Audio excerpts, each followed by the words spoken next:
Madagascar Wall, aucune implication dans la tentative d'assassinat du PRM. Cité dans l'affaire de tentative d'assassinat du président de la République André Rajoelina, Madagascar Wall et Benchmark Group se défendent cet après-midi lors d'une conférence de presse. Russell Kelly, PDG de Madagascar Wall, a déclaré qu'effectivement la société a reçu un email de Paul Rafanoir sollicitant 10 millions d'euros pour le financement d'un acte de déstabilisation, mais qu'elle n'a pas donné suite à cette demande. Le président directeur général de Benchmark, qui est basé à Singapour, a effectivement reçu un email de M.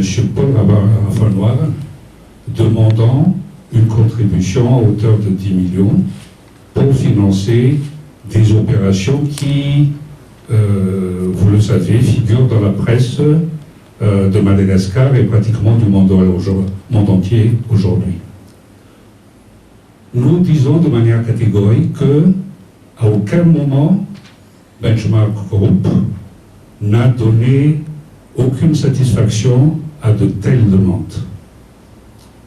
D'ailleurs, nous condamnons totalement toute démarche allant dans le sens de remise en cause d'autorités politiques légalement élues dans un pays. Ça a été le cas partout où on opère.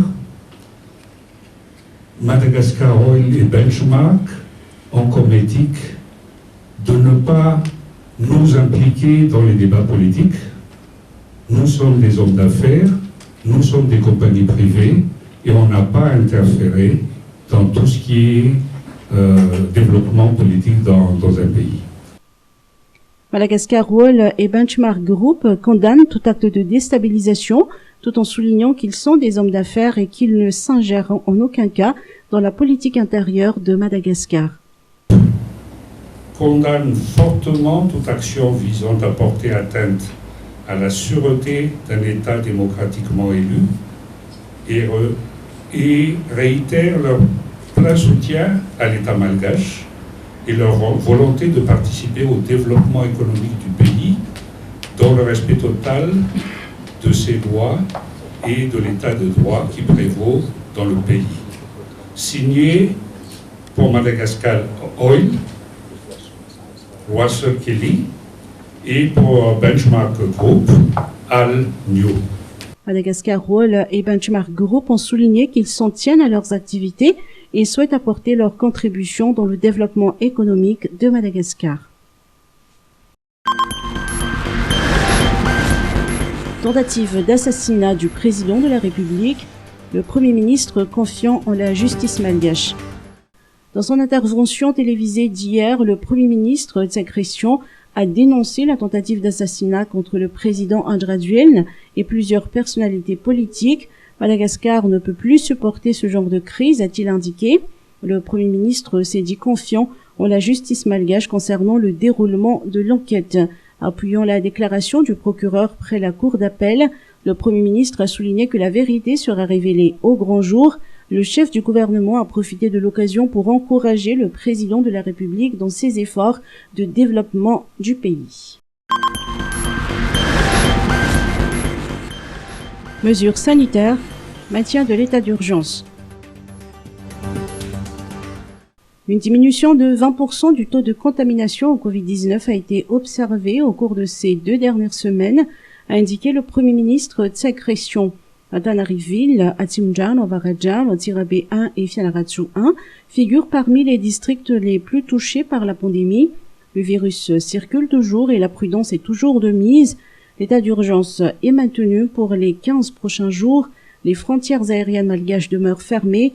Le CTC villageois reste ouvert. Le Famadienne est toujours interdit.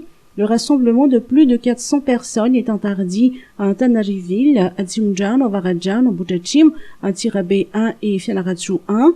Le couvre-feu de minuit à 4 heures et les fermetures de boîtes de nuit dans ces districts sont maintenues.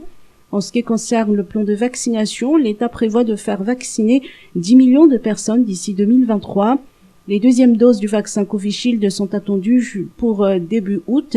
Par ailleurs, 302 400 doses de vaccin Johnson & Johnson devraient être disponibles dans le courant de cette semaine.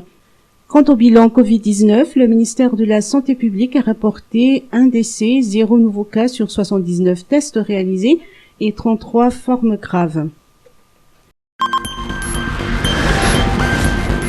Concours administratif, nouveau logiciel pour la lutte contre la corruption.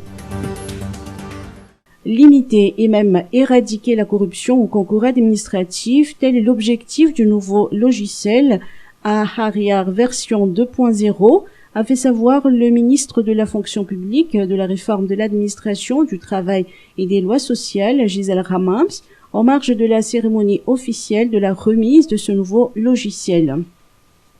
La version ancienne d'Ahariar nous a montré ses efficacités durant ces nombreuses années d'utilisation. Mais vu l'évolution des nouvelles technologies et du numérique, ainsi que les innombrables spécificités de chaque concours, une mise à jour était nécessaire pour mieux uniformiser la gestion des concours administratifs. Le PNUD a financé le développement de ce logiciel de gestion des concours administratifs dans le but de mettre en place une bonne gouvernance dans l'administration publique. Et donc l'appui du PNUD était à travers un appui technique de mettre à jour, comme l'a si bien dit Madame la Ministre, avec toutes les évolutions de la technologie entre-temps, de mettre à jour le logiciel pour la continuation de ce fonction au sein du gouvernement. Donc voilà, c'était un appui technique en vue d'un appui au gouvernement pour la mise en œuvre de sa propre vision.